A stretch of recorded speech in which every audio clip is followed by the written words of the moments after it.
کیا گانا حلال ہے؟ مسز آصف بحرین سے سوشل میڈیا پر ایک کلپ میں بتایا جا رہا ہے کہ گانا گانا حرام نہیں ہے، اور اس کی مثال یہ دی کہ اللہ نے حضرت داؤد علیہ السلام کو گانا سکھایا، اور ایک دفعہ بارات قریش قبیلے میں گئی تو آپ صلی اللہ علیہ وسلم نے حضرت عائشہ سے فرمایا کہ کچھ گانے والیاں بھی ان کے ساتھ بھیج دیں کیونکہ وہ گانے کے بہت شوقین ہیں۔ اس کی کیا حقیقت ہے؟ یہ جو حضرت عائشہ رضی اللہ تعالیٰ عنہ کے دور میں واقعہ ہوا، آپ صلی اللہ علیہ وسلم نے جس حدیث کی طرف آپ نے اشارہ کیا ہے، تو یہاں جو جس گانے کی طرف رسول اللہ صلی اللہ علیہ وسلم نے اشارہ کیا وہ عربی کا لفظ غنا ہے۔ مغنیہ کہا جاتا تھا جو ترنم سے کوئی بھی چیز پڑھے، اس کو آپ آج کل کے سنگروں پر قیاس نہیں کر سکتے۔ تو مغنیہ کا لفظ حدیث میں استعمال ہوا ہے، اور مغنی کہتے ہیں جو گانے والا، اور مغنیہ گانے والی۔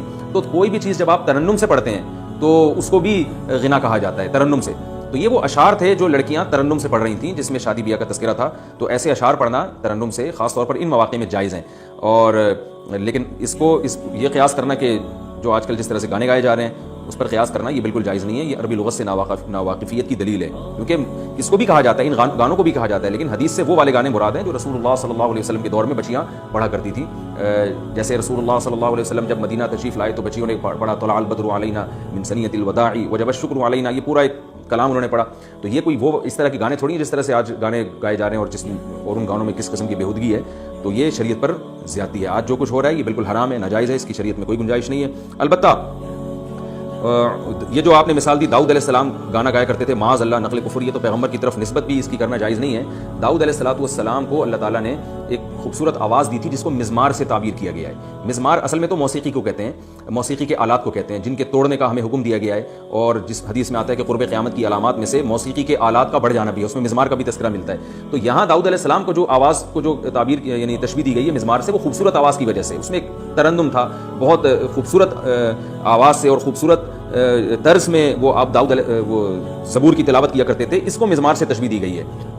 تو یہ اس سے ہرگز گانا وانا مراد نہیں ہے۔ کوئی پیغمبر نقل کفر نباشت، کوئی پیغمبر گلوکار نہیں گزرے۔ تو یہ آج کل کے کچھ جدت پسند لوگ ہیں جو خواہشات نفسانیہ اور شہوت پرستی کو فروغ دینے کے لیے کہیں سے بھی کچھ ادھر ادھر کے دلائل کو لے کے چشمہ کر دیتے ہیں۔ وہ یہ دیکھتے نہیں ہیں کہ حدیث میں یہ لفظ اس معنی میں حقیقت ہے یا مجاز ہے، اس کے حقیقی معنی کیا ہیں، اور اس وقت حقیقی معنی میں استعمال ہو رہا ہے یا مجازی معنی میں استعمال ہو رہا ہے، اس بحث سے ان کو کوئی واسطہ نہیں ہوتا، بس کہیں سے بھی کچھ لیا اور وہ فٹ کر دیا۔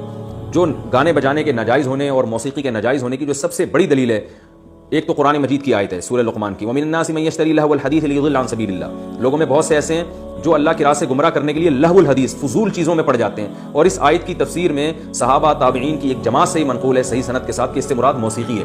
تو اللہ نے موسیقی کو اللہ اور اس کے رسول سے غافل کر دینے والا قرار دیا، اور مشاہدے پر مبنی بھی ایک حقیقت ہے۔ آپ کسی موسیقی کے رسیہ آدمی کو رسول اللہ صلی اللہ علیہ وسلم کی سنت کی پیروی کرنے والا یا قرآن کی تلاوت میں دلچسپی لینے والا نہیں پائیں گے آپ۔ جتنے موسیقی کے اور گانے سننے اور گانے بجانے کے آلات میں دلچسپی لینے والے لوگ ہیں وہ دین سے دور ہوتے ہیں۔ وہ الگ بات ہے کہ وہ کبھی نبی صلی اللہ علیہ وسلم کی شان میں بھی کوئی کلام کہہ دیتے ہیں اور اپنے عشق اور محبت کا اظہار کر دیتے ہیں، مگر عملی لحاظ سے وہ شریعت سے کوسوں دور ہوتے ہیں۔ اور جتنے علماء صلحاء جو ہم نے دیکھے ہیں یا عامت الناس میں جو لوگ قرآن و سنت کو پورا فالو کر رہے ہوتے ہیں، وہ موسیقی سے اتنا ہی دور ہوتے ہیں، بلکہ وہ تو موسیقی سن کے اپنے کانوں میں انگلیاں ٹھوس لیتے ہیں، وہ دلچسپی نہیں لیتے موسیقی سے۔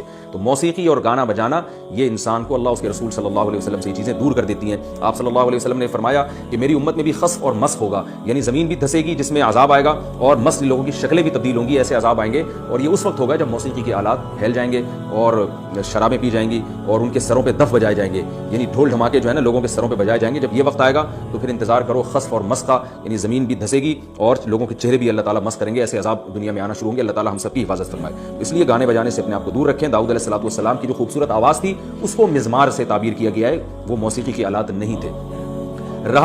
البتہ اتنی بات ضرور ہے کہ گانے کا مضمون میں اگر بےہودگی نہ ہو تو بعض علماء نے اس کی گنجائش دی ہے کہ میاں بیوی ایک دوسرے کو وہ گانا سنا سکتے ہیں اپنی آواز میں، اس کی بعض علماء نے گنجائش دی ہے۔ تو اگر کوئی اس پر عمل کرنا چاہے تو ان علماء کے قول کے مطابق اس کی گنجائش بنتی ہے۔